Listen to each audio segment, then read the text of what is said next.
Le royaume du divin fiat chez les créatures. Livre du ciel. Tome 36. Mon amour est si grand que lorsque la créature entre dans ma volonté, je m'étends sur elle. Je la réchauffe de mon amour pour l'appeler à une vie nouvelle. Je l'embrasse sans cesse.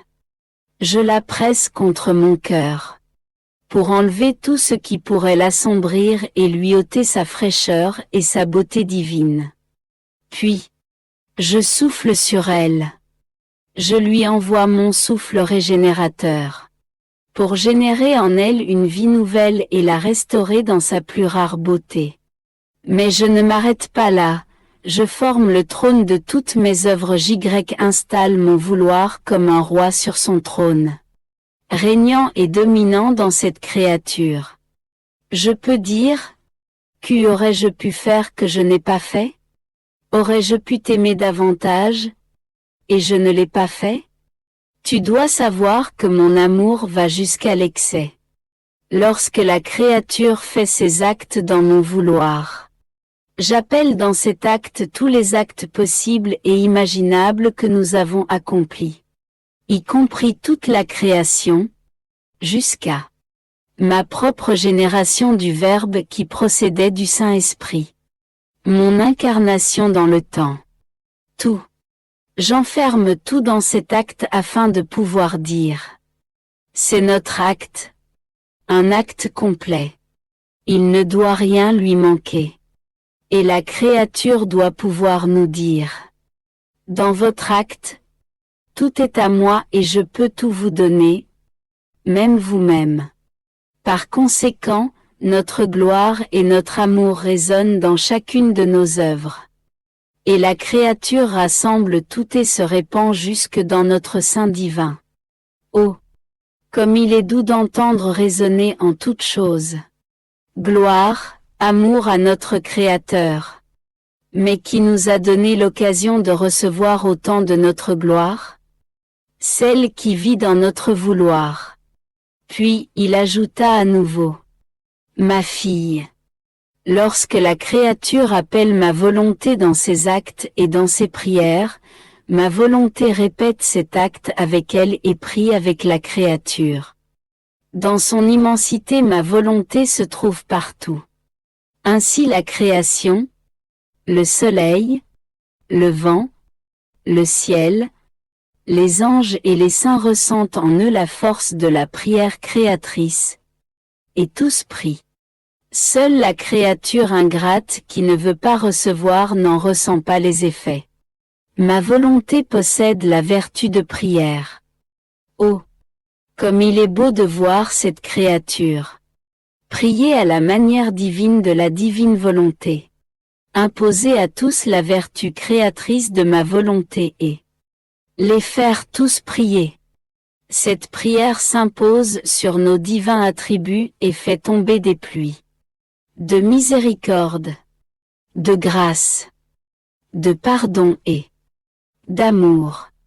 Il suffit de dire que c'est notre prière, pour dire: elle peut tout donner. Tu dois savoir que la créature est déjà dans l'immensité de notre volonté. Qu'elle fasse notre volonté ou qu'elle ne la fasse pas. Qu'elle vive dans notre volonté ou qu'elle n'y vive pas. Plus encore, notre volonté est la vie de la créature. L'acte de ses actes. Elle l'aide continuellement dans son acte créateur et conservateur. Celle qui vit dans notre volonté ressent sa vie, sa puissance, sa sainteté, et combien notre volonté l'aime. Ce qui se passe avec la créature est comparable aux poissons qui sont dans la mer et qui savent qu'ils y sont. La créature ressent cette mer divine qui lui sert de lit, qui la porte dans les bras de ses eaux célestes, qui la nourrit, la fait se mouvoir dans sa mer, l'entretient et l'embellit. Et si la créature veut dormir, notre volonté forme son lit dans la profondeur de sa mer, pour que personne ne la réveille. Elle dort même avec elle. L'amour de ma volonté est si grand envers elle. Qui est dans sa mère? Et qui le sait? Que ma volonté accomplit dans cette créature tous les arts qu'elle veut exercer. Et si la créature veut penser, ma volonté pense dans la créature. Si la créature veut regarder, ma volonté regarde dans ses yeux. Si la créature veut parler, ma volonté parle, la maintient en communication continuelle et lui dit toutes les merveilles de notre amour éternel. Si elle veut travailler, ma volonté travaille. Si elle veut marcher, ma volonté marche. Si elle veut aimer, ma volonté aime. Mon fiat a toujours quelque chose à faire avec cette créature. Non seulement cette créature le reconnaît, mais elle ne le laisse jamais seul. La créature s'enfonce toujours plus loin dans la mer de ma volonté. Parce qu'elle sait que si elle en sort, elle perd sa vie. Ce serait comme pour le poisson qui meurt s'il sort de la mer. Ces créatures qui vivent dans notre vouloir sont nos demeures célestes. Avec leur amour, elles prennent plaisir à former des vagues dans notre mer pour nous divertir et nous rendre heureux. Au contraire, les créatures qui sont dans l'immensité de notre mer et ne le savent pas ne ressentent rien de tout cela. Elles ne ressentent pas notre attention paternelle qui les presse contre notre sein. Elles vivent dans notre mer comme si elles ne vivaient pas. Elles sont très malheureuses, comme si elles n'étaient pas nos enfants. Elles sont comme des étrangères. Comme nous ne sommes pas connus, nous sommes contraints par leur ingratitude à ne pas leur dire même un seul mot, et à conserver réprimés dans notre sein les biens que nous aurions donnés, et voir nos enfants pauvres, différents de nous, uniquement parce qu'ils ne nous connaissent pas. C'est pour nous une souffrance. Si nous leur donnions, ce serait comme dit l'Évangile. Ne donnez pas des perles aux pourceaux. Ne les connaissant pas, il les recouvrirait de boue et les piétinerait. Ainsi, la connaissance fait connaître où nous sommes, avec qui nous sommes, ce que nous pouvons recevoir et ce que nous devons faire. Par conséquent, celui qui ne le sait pas est véritablement aveugle. Malgré tous les biens qui l'entourent, il ne voit rien. Il est le vagabond de la création. Je suis toujours dans les bras du divin vouloir. Je ressens, en écrivant, le poids du grand sacrifice d'avoir à écrire. Je l'offre à mon cher Jésus pour obtenir que la divine volonté soit connue, désirée et aimée partout. Oh, combien je voudrais donner ma vie pour qu'elle soit connue. Comme je souffrais, c'est avec difficulté que je continuais à écrire mon doux Jésus, pour me donner de la force.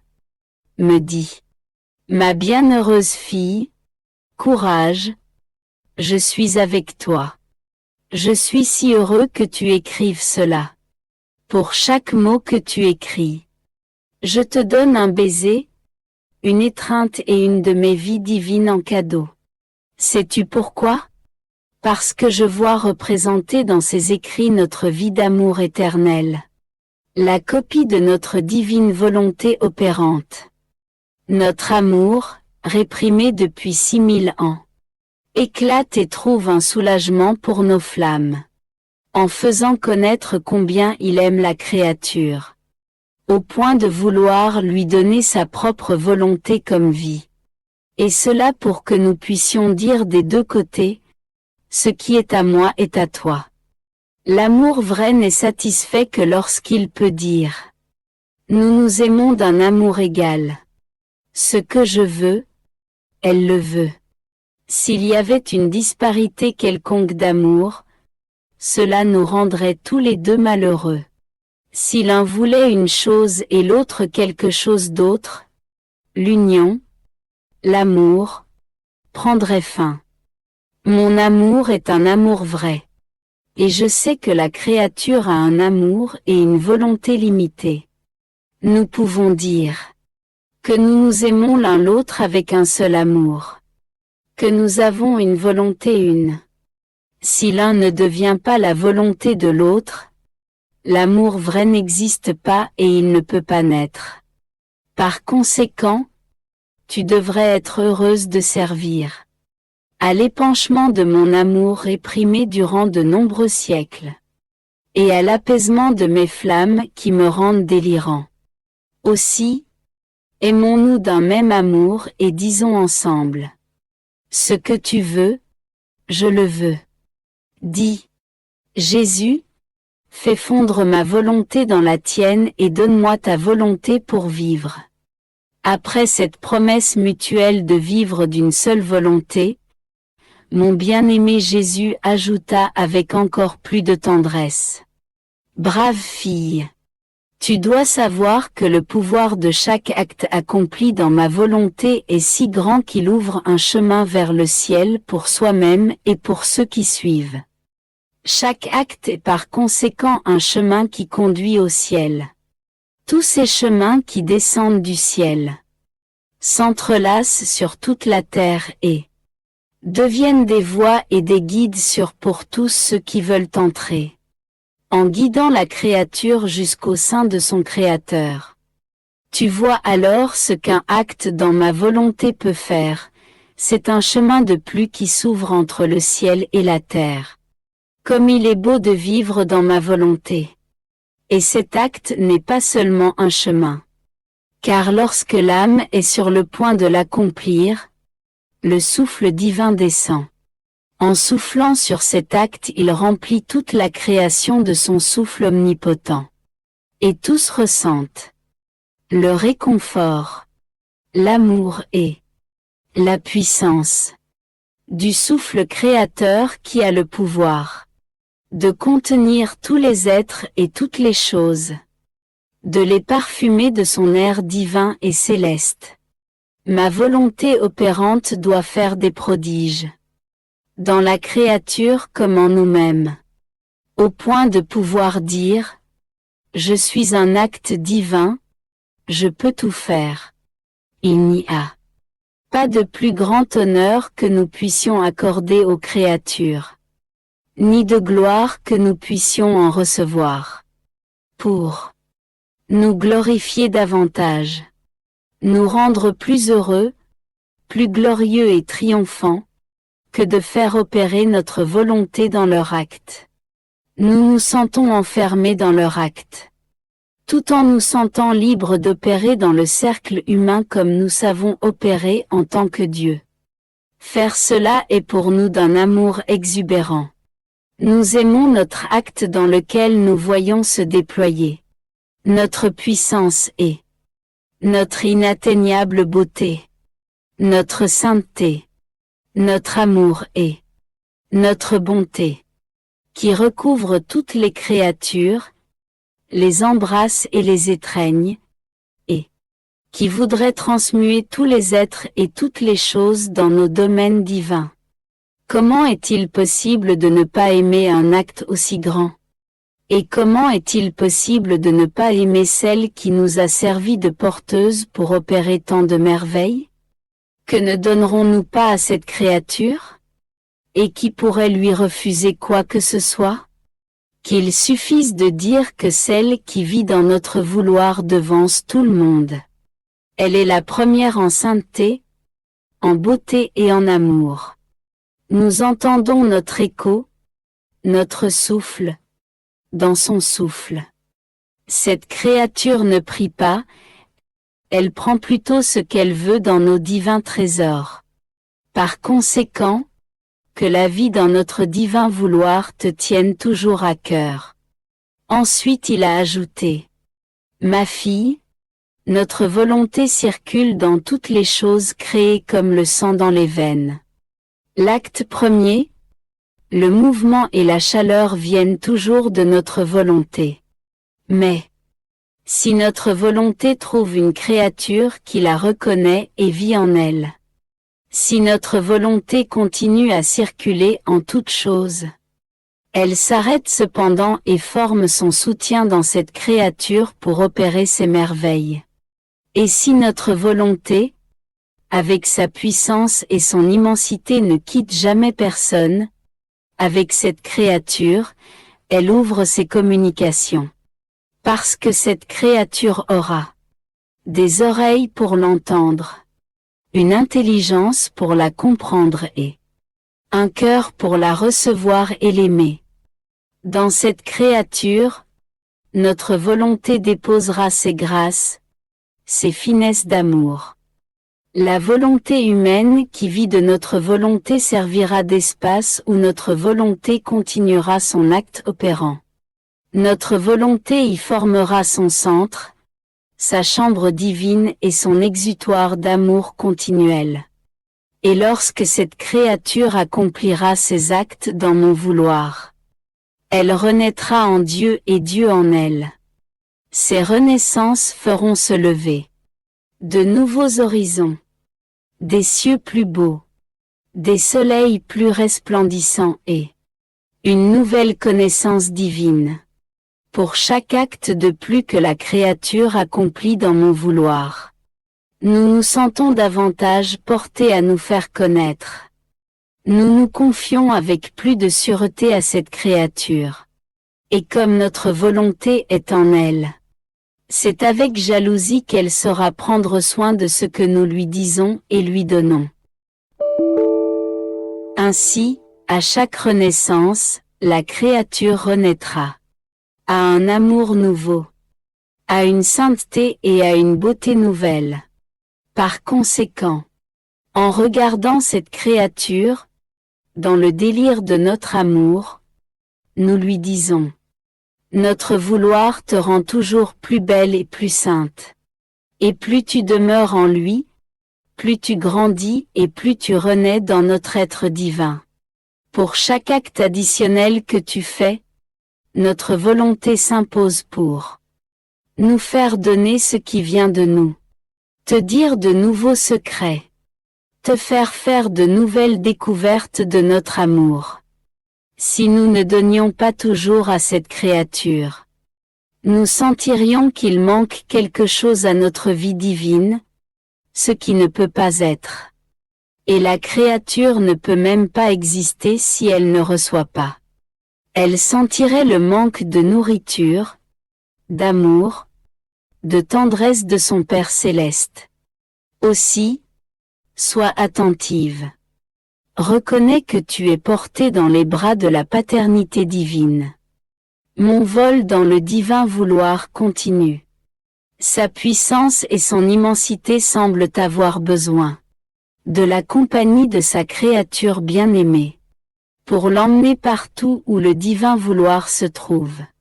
Et lorsque la créature trouve ses œuvres, le divin vouloir arrête la créature pour lui dire l'histoire que chacune de ses œuvres possède, et la diversité d'amour avec laquelle elles sont animées. Et notre vouloir prend tellement plaisir à faire connaître la source, la spécialité de ses œuvres, qu'il fait non seulement don de ses œuvres à qui veut écouter, mais qu'il les glorifie avec la créature. Mon esprit était étonné, enchanté, lorsque mon toujours aimable Jésus me surprit. Il me dit: ma bienheureuse fille, il n'y a pas d'enchantement plus beau et qui ravisse davantage notre être suprême que de voir la créature entrer dans notre volonté. En entrant, elle nous prend dans ses bras. Et elle se revêt intérieurement et extérieurement de notre être divin. Et nous, en échange, nous la prenons dans nos bras pour notre plaisir. Et comme il est beau de la voir. Si petite, mais si belle. Petite et sage. Petite et forte. Assez pour être capable de porter son Créateur. Il n'est rien en quoi elle n'est pas comme nous. C'est seulement en entrant dans notre vouloir que la créature acquiert nos divines qualités et qu'elle s'en revêt. Avec le droit que nous lui donnons, la créature domine sur toute chose, se donne à tous, les aime tous, veut être aimée par tous et veut que tout nous aime. Voir une créature qui veut que tout nous aime est la plus pure, la plus belle et la plus grande de nos joies. Nous entendons notre écho qui veut que tout le monde nous aime et que nous aimions tout le monde. Et si beaucoup ne nous aiment pas, nous nous sentons offensés et privés de nos droits de créateur et de père qui aime tellement ses enfants. Nous nous sentons représentés par cette créature dans notre volonté. Nous trouvons en elle nos mêmes folies d'amour. Comment ne pas l'aimer? Nous donnons alors notre premier baiser et l'ardeur de nos embrassements à cette créature. Et les stratagèmes d'amour dont nous usons avec elle sont inouïs. Et plus nous l'aimons, plus nous voulons l'aimer. Jésus garda le silence. Puis il ajouta: Ma fille, toutes les choses créées t'attendent. Mais sais-tu pourquoi?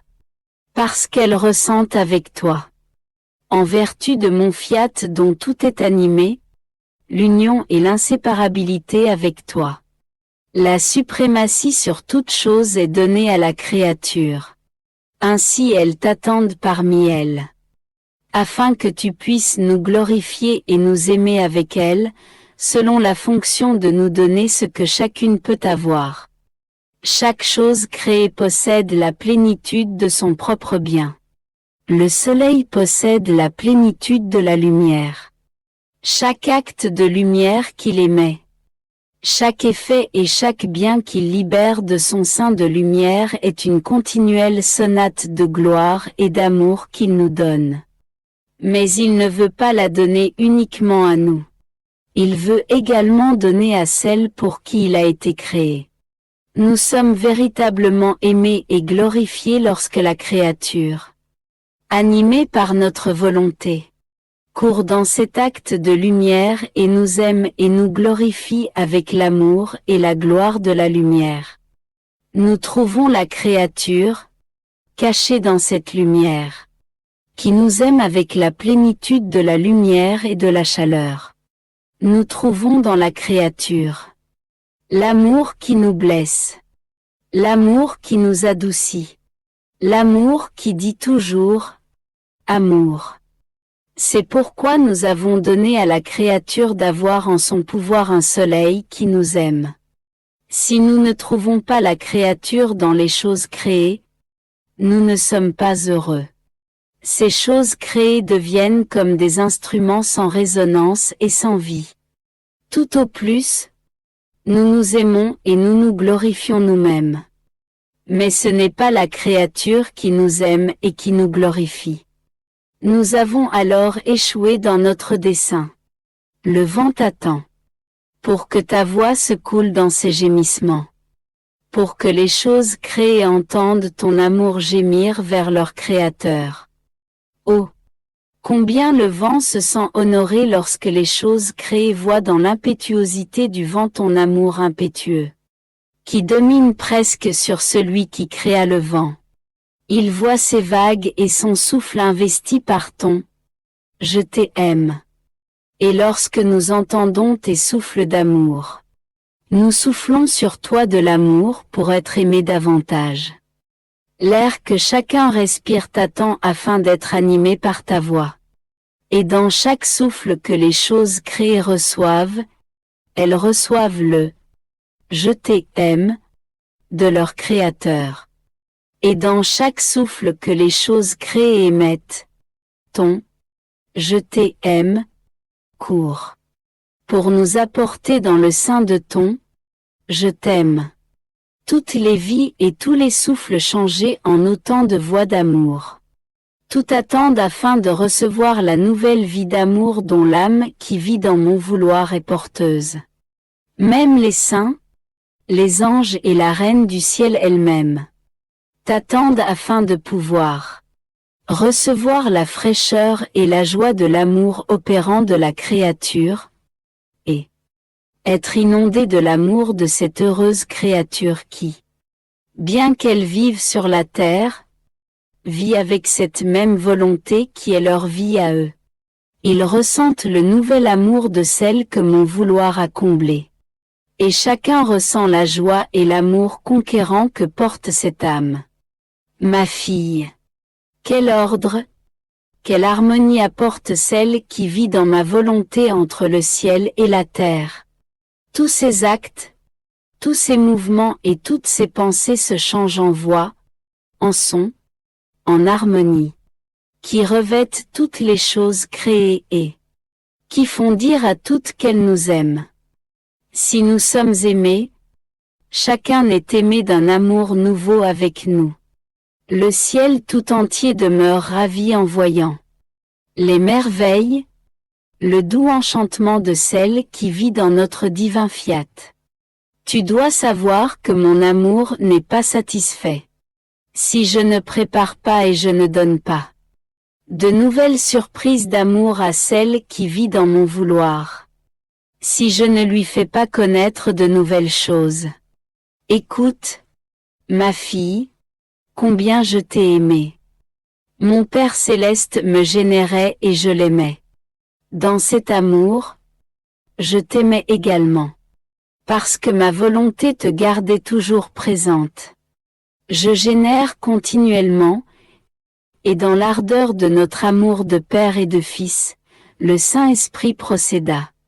Dans cette ardeur, je t'aimais aussi d'un amour continuel. J'ai créé toute la création. Avant chaque chose créée, c'est toi que j'aimais d'abord avant de la créer. Je la déployais alors pour être à ton service. Même dans l'amour entre moi et ma céleste maman, je t'aimais. Oh! Combien je t'aimais en m'incarnant dans son sein virginal. Je t'aimais en chaque souffle, en chaque mouvement, en chaque larme. Ma volonté te rendait présente. Parce que je t'aimais et parce que tu recevais de moi mon souffle, mes larmes et mon mouvement. Mon amour en est venu à un tel point pour celles qui vivraient dans mon vouloir que même lorsque je donnais des grâces à mes saints et que je les aimais, celles qui vivraient dans mon vouloir en venaient à être enfermées dans cet amour. Je peux dire que je t'ai toujours aimé. Je t'ai aimé en tout et en toutes choses. Je t'ai aimé dans tous les temps et en tout lieu. Je t'ai aimé partout et de tous côtés. Oh! Si toutes savaient ce que signifie vivre dans mon vouloir, et les mers d'amour et de grâce dont elles seraient inondées. Oh!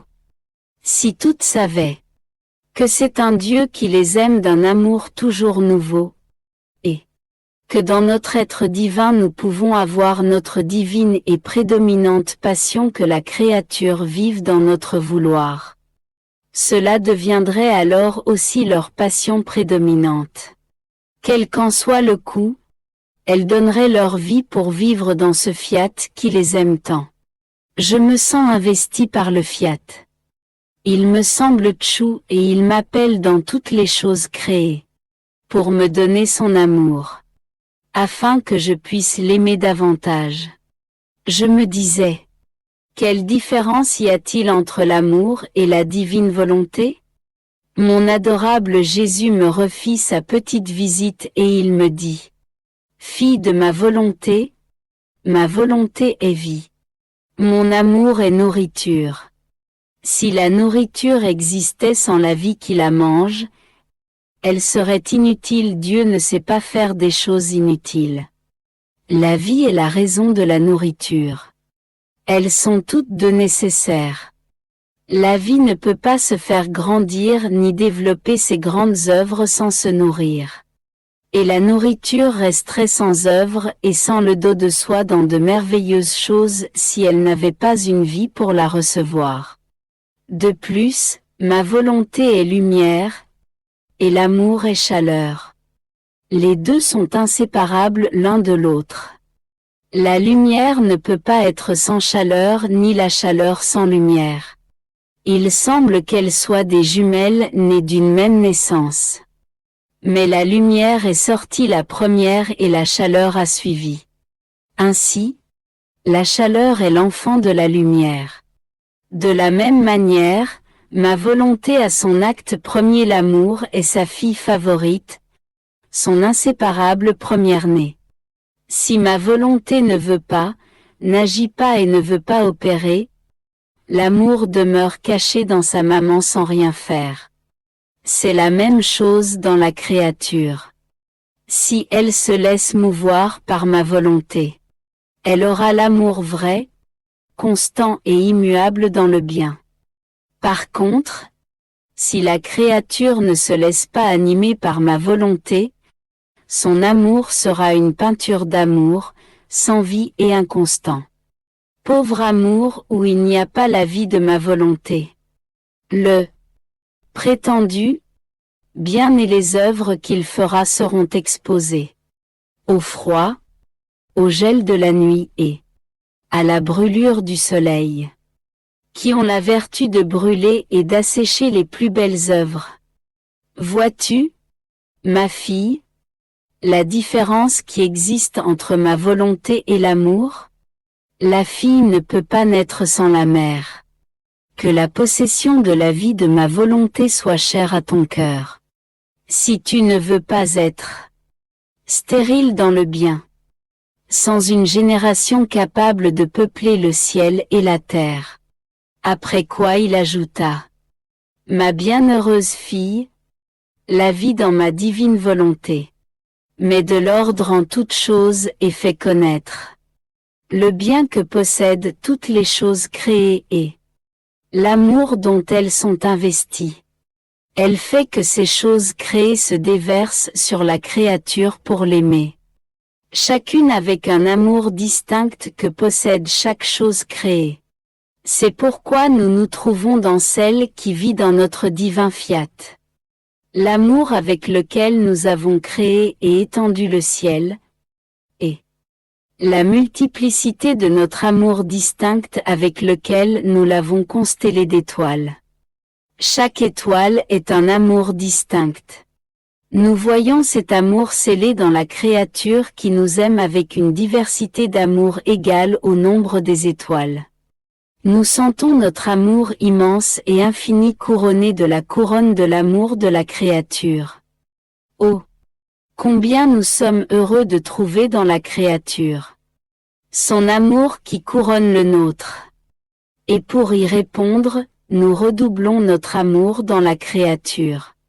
Pour qu'elle nous aime davantage et pour que son amour pour nous dépasse le ciel avec toutes ses étoiles.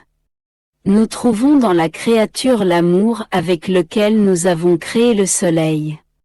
Le soleil est un, mais la multiplicité des effets et des biens qu'il produit est innombrable.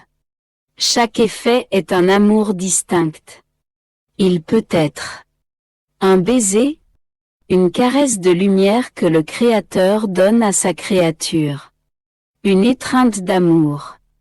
Autant d'actes de vie que nous faisons naître de ces effets qui peuvent être appelés nourriture pour la vie des créatures. Et dans celle qui vit dans notre vouloir, nous trouvons notre amour et la multiplicité des effets avec lesquels nous avons créé le soleil. Et, oh! Combien nous nous sentons recevoir en retour notre amour, nos baisers, nos étreintes et la multiplicité des effets de notre amour que possède la lumière.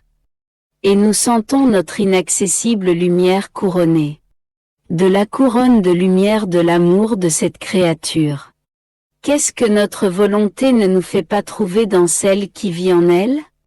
Elle nous fait trouver l'amour avec lequel nous avons créé le vent, l'air, la mer, la petite fleur des champs, tous les êtres et toutes les choses. Et la créature nous rend cet amour, elle le redouble même. Et nous redoublons l'amour avec lequel nous avons créé toutes choses. Notre amour est en fait il se sent de nouveau aimé en retour. Il prépare de nouvelles surprises d'amour et forme la création opérante dans la créature. Cet amour relie toutes choses, le ciel et la terre. Il s'écoule partout et il forme tel un ciment pour réunir à nouveau ce que le manque d'amour entre Dieu et les créatures avait séparé. Mon amour est si grand pour celle qui vit dans mon divin vouloir que je lui fais faire les mêmes choses que moi. Je lui donne le droit de faire mes actes comme s'il était les siens. Et j'attends avec impatience que cette créature se serve de mes pas pour marcher, de mes mains pour travailler, de ma voix pour parler, à tel point que si parfois elle omet de se servir de moi, mon amour le lui reproche doucement et avec une indicible tendresse. Je lui dis, aujourd'hui, tu ne m'as pas fait marcher. Mes pas attendaient de marcher en toi et tu les as rendus immobiles. Aujourd'hui, mes œuvres sont suspendues parce que tu ne m'as pas donné l'espace où travailler de tes mains. J'ai toujours gardé le silence parce que tu ne m'as pas laissé parler dans ta voix. Tu vois? J'ai même des larmes sur mon visage parce que tu ne les as pas enlevées. Pour te laver toi-même. Pour te rafraîchir dans mon amour et pour faire un bain pour qui m'offense. Et je sens toujours mon visage inondé de larmes. Aujourd'hui, mes souffrances sont sans les baisers, la douceur de celle qui m'aime. Et elle me semble plus amère. C'est pourquoi, je veux que tu prennes tout. Ne me laisse rien. Laisse mon être avec tous mes actes s'appuyer sur toi et tous tes actes. Ainsi, je t'appellerai mon appui, mon refuge.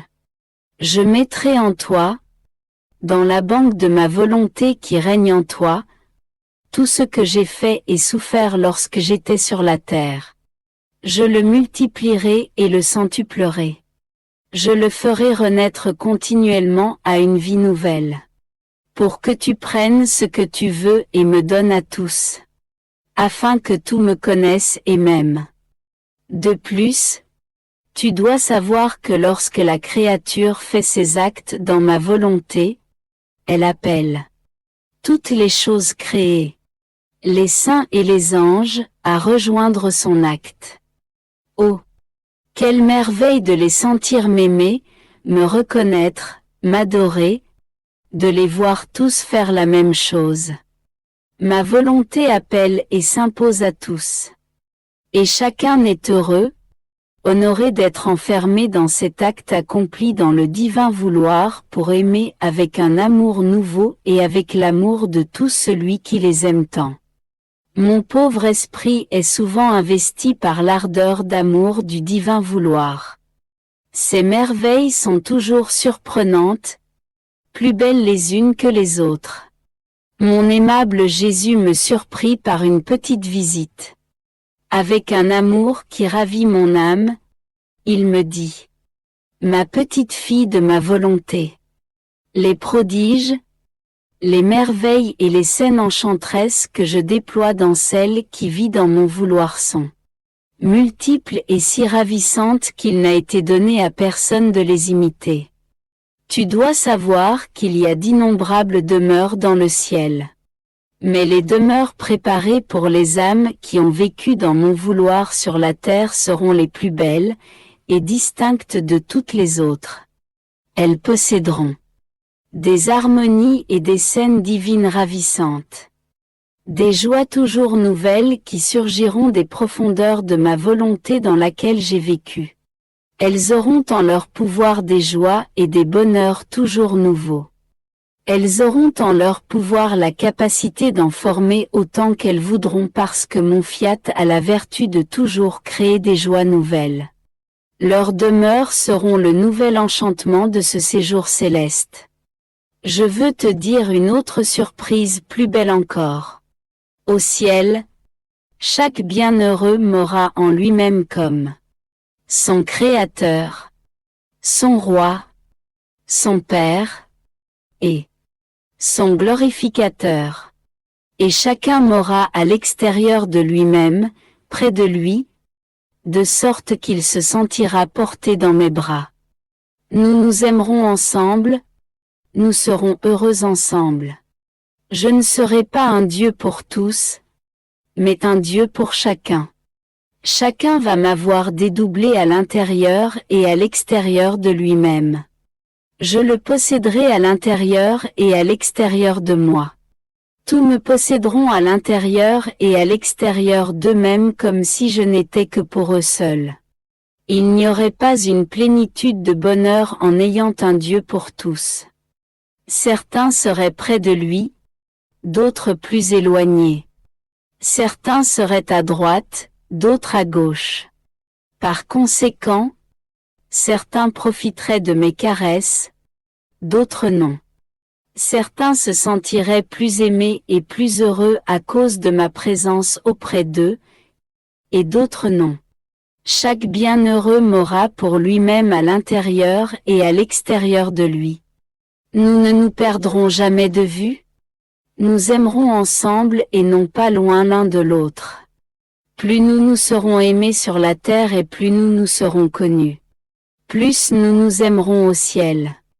De plus, ce que je donnerai à celle qui aura vécu dans mon vouloir sur la terre sera si grand que tous les bienheureux en connaîtront un bonheur redoublé. Il est vrai que j'ai mon trône d'où jaillissent des mers de joie suffisantes pour agrandir toute la patrie céleste. Mais mon amour n'est pas satisfait si je ne me dédouble pas et je ne descends pas pour être près et dans l'intimité de ma créature bien-aimée pour que nous soyons heureux, et que nous nous aimions ensemble. Comment serait-il possible d'être loin de celle qui vit dans mon vouloir? S'il se forme entre la créature et nous l'inséparabilité de volonté et d'amour, comment est-il possible de se séparer même d'une semelle-ci? Un est l'amour avec lequel nous nous aimons, et une la volonté avec laquelle nous opérons. D'autant plus que quiconque vit dans notre vouloir est inséparable de tous, même des choses créées elles-mêmes. Lorsque cette créature accomplit son acte dans notre vouloir, elle appelle et embrasse tout le monde. Elle les enferme tous dans son acte. Elle s'impose surtout pour faire ce que fait cette créature. Ainsi, dans un acte accompli dans mon vouloir, je reçois tout et ma création elle-même pour m'aimer et me glorifier. Ensuite il a ajouté: Ma fille, je suis comme un roi qui a de nombreuses reines et il existe entre chaque reine et le roi un amour, qui fait que l'un ne peut pas être sans l'autre. Ce roi forme alors de luxueux palais. Il y installe de la musique et les scènes les plus ravissantes, pour rendre sa reine heureuse et être heureux avec elle. Si moi je peux me bilocaliser pour chacune d'elles afin que chaque reine soit heureuse de me posséder, ce roi ne le peut pas et il doit se contenter d'être tantôt avec l'une et tantôt avec l'autre. Déjà cela rend leur amour malheureux. Ils sont accablés par un amour brisé dont ils ne peuvent pas jouir en permanence. Si je n'avais pas la vertu de me donner à chacune comme si j'existais uniquement pour elle, mon amour me rendrait malheureux en quittant cette créature même un seul instant. Mais je suis un roi qui courtise toujours mes reines. Et elles me courtisent toujours. S'il n'en était pas ainsi, il n'y aurait pas de plénitude de bonheur dans la demeure céleste. Après quoi je poursuivis ma ronde dans le divin fiat, je m'arrêtai aux actes faits par Jésus sur la terre. Mon doux Jésus ajouta: Ma fille, le silence pour celle qui vit dans mon vouloir et qui m'aime, me pèse. Parce que mon amour veut toujours dire et montrer jusqu'où il va et de quelle manière il aime la créature. Tu dois savoir que lorsque j'étais sur terre, il n'y a pas une chose que j'ai faite sans y chercher mes créatures bien-aimées, pour les embrasser, les presser contre mon cœur et pour les regarder avec une tendresse paternelle. Lorsque j'étais avec le soleil, je trouvais mes créatures bien-aimées dans sa lumière. Car l'ayant créé pour elle, les créatures sont de droit comme des reines dans sa lumière. On ne peut pas dire que l'on est propriétaire d'un bien si on ne le possède pas et si on n'est pas à l'intérieur de ce bien. C'est pourquoi je trouvais mes créatures dans le soleil, je les embrassais et je les pressais contre mon cœur. Et comme je les avais également à l'intérieur de moi, je les embrassais à l'extérieur et à l'intérieur de moi, en les pressant très fort, assez pour les identifier à ma vie elle-même. Si je les trouvais dans le vent, je courais pour les embrasser. Si je buvais de l'eau, je les trouvais là également. Oh! Avec quel amour je les regardais et les embrassais. Même dans l'air que je respirais, je les trouvais toutes. Je sentais leur souffle. Dans chaque souffle il y avait des baisers d'amour, avec lesquels j'imprimais mon sceau. Ainsi, dans chaque chose créée, dans le ciel constellé, dans la mer, dans les plantes, dans les fleurs, en toutes choses, je me retrouvais avec mes créatures bien-aimées. Pour redoubler d'amour envers elles, les fêter, les embrasser à nouveau et leur dire « Vos malheurs sont finis. Parce que je suis venu du ciel sur la terre pour vous rendre heureuse.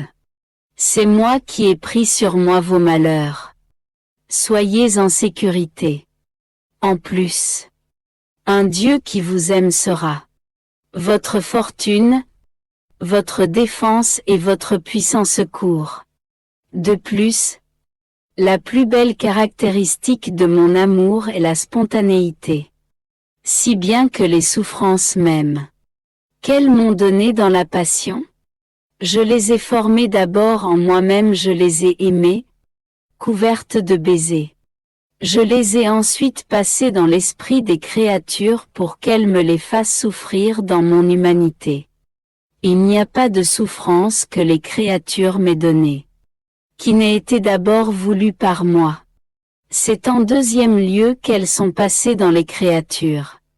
Ainsi, mes souffrances étaient saturées de mon amour, couvertes de mes ardents baisers. Et elles possédaient la vertu créatrice de faire surgir l'amour pour moi dans les âmes. L'amour vrai se voit par la spontanéité. Un amour forcé ne peut pas être appelé un amour vrai. Il perd la fraîcheur, la beauté et la pureté. Oh!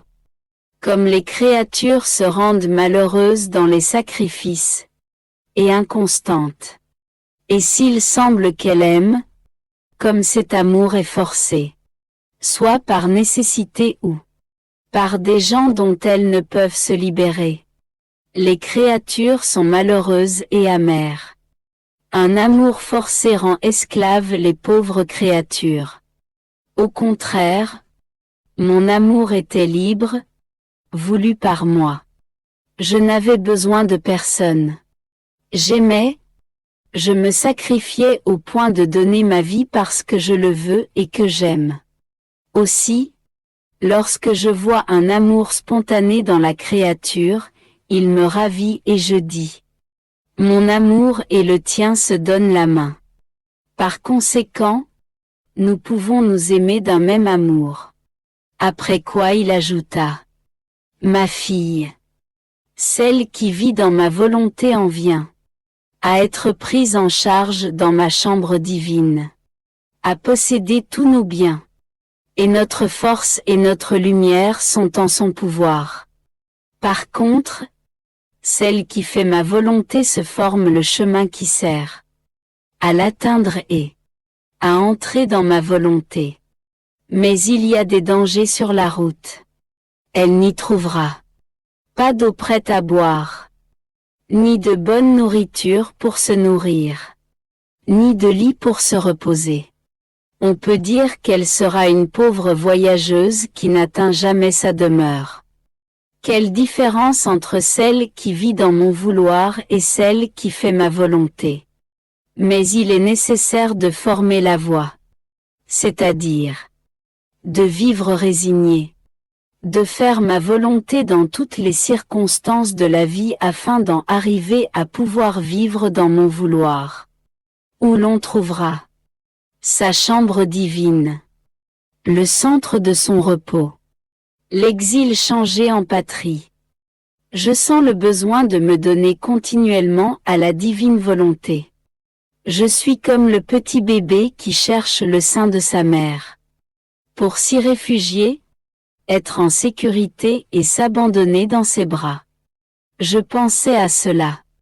Alors mon bien-aimé Jésus visitait ma petite âme toute bonté, il me dit: ma petite fille de mon vouloir, tu cherches refuge en moi et je cherche refuge en toi, pour aimer ma créature et me reposer en elle, afin que son amour me défende contre toutes les offenses des créatures.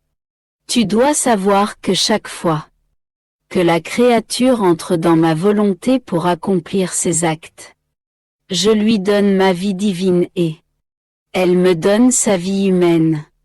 Cette créature possède donc autant de vie divine que d'actes accomplis dans ma volonté. Honoré et glorifié, je demeure entouré de toutes ces vies humaines. Car un acte dans ma volonté doit être complet. Je me donne entièrement. Je ne retiens rien de mon être suprême. Et cette créature me donne son être humain tout entier. Quel bien la créature ne peut-elle pas recevoir en possédant autant de vie divine? Lorsque la créature répète ses actes, mes vies divines sont ajoutées. Et je donne la vertu de bilocation à sa propre vie humaine au point de pouvoir dire: la créature m'a donné autant de vie que je lui ai donné de mes vies divines. Je peux dire que je trouve ma satisfaction complète. Lorsque je vois la créature me donner sa vie à chaque instant pour que je puisse lui donner ma vie. Mon plus grand triomphe est de voir la créature me donner sa volonté humaine.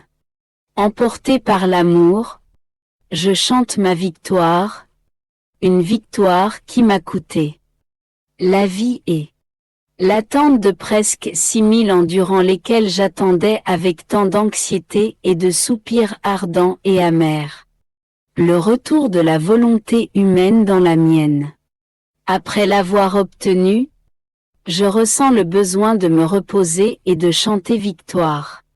Il n'existe pas de joie plus belle que la créature puisse me donner que de vivre dans mon vouloir, ni de plus grande souffrance qu'elle puisse me causer tchou, en se retirant de ma volonté. Car je me sentirais alors offensé dans toutes les choses créées. Puisque mon vouloir se trouve en tout partout, je sens l'offense arriver jusqu'à moi.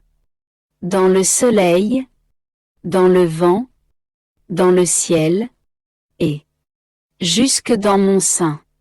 Quel chagrin de voir le grand dos de la volonté humaine que j'ai octroyé à la créature, afin qu'elle serve à l'échange d'amour et de vie entre elle et moi, se convertir en une arme mortelle pour m'offenser. Mais la créature qui vient vivre dans mon vouloir est le remède, le baume analgésique qui fait disparaître cette cruelle souffrance. Comment pourrais-je ne me pas donner entièrement à elle et ne pas lui donner ce qu'elle veut?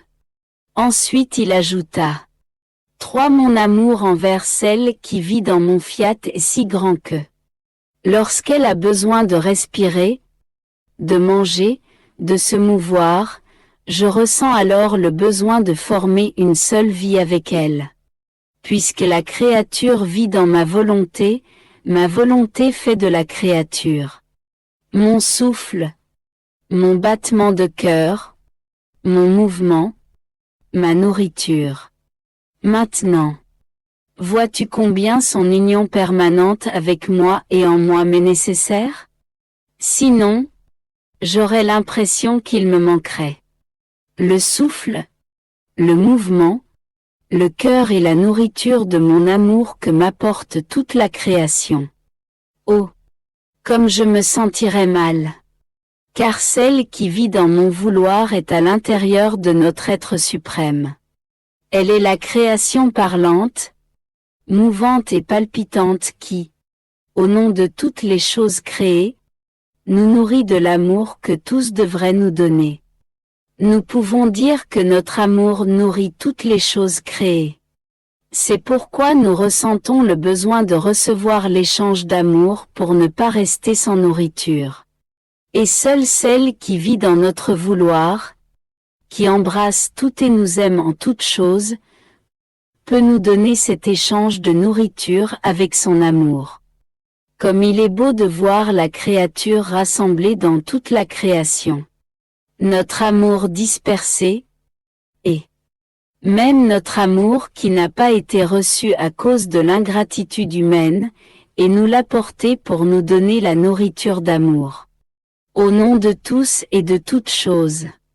Cette créature forme l'enchantement du ciel tout entier, et nous l'appelons notre bienvenue, la porteuse de toutes nos œuvres. L'échange de notre amour en qui nous répétons nos merveilles. Puis, avec une plus tendre affection, il ajouta 4. Ma fille, notre amour pour celle qui vit dans notre divin fiat est si grand, qu'il est plus facile pour une maman de se séparer de sa fille, que pour nous de nous séparer de celle qui vit dans notre divin fiat. Nous ne pouvons pas nous en séparer parce que notre volonté nous unit, transforme cette créature en nous-mêmes, lui fait vouloir ce que nous voulons et faire ce que nous faisons. Lorsque cette créature entre dans notre volonté la transporte partout, lui donne une place dans toutes les choses créées afin de l'avoir partout, toujours en harmonie avec notre volonté, et lui dire de combien de manières notre volonté l'a aimé. Il nous est impossible d'être sans cette créature. Nous devrions pour cela nous séparer de notre volonté, et cela nous ne le pouvons pas. Par conséquent, je donne à cette créature une place dans le ciel étoilé. Comme il est beau de la voir avec moi. Dans cette voûte azurée. Dans cette interminable extension du ciel dont on ne peut pas voir où il finit. Et je lui raconte l'histoire de notre amour éternel qui n'a pas de commencement, ne peut pas avoir de fin, ni subir de changement.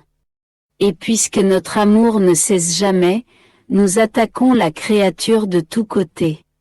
Par le haut, par le bas, sur la droite et sur la gauche, pour la bombarder de notre amour. Comme le ciel cache et recouvre tout l'intérieur du monde sous sa voûte constellée d'étoiles. Pour que les créatures soient défendues et recouvertes, notre amour immuable, mieux qu'un ciel, garde chaque créature couverte et cachée dans le ciel de notre amour. Nous ressentons le besoin de dire à la créature combien et de quelle façon nous l'aimons, afin qu'elle nous aime. Aimer la créature et ne pas lui faire savoir combien nous l'aimons, cela est impossible. La créature forme le repos de notre amour. Et lorsque la créature nous aime, bien que cette créature soit petite, nous sentons que nous est rendu un ciel d'amour. Et avec ces actes d'amour répétés, c'est comme si nous étions bombardés par des étoiles faisant pleuvoir sur nous. Amour, amour, amour.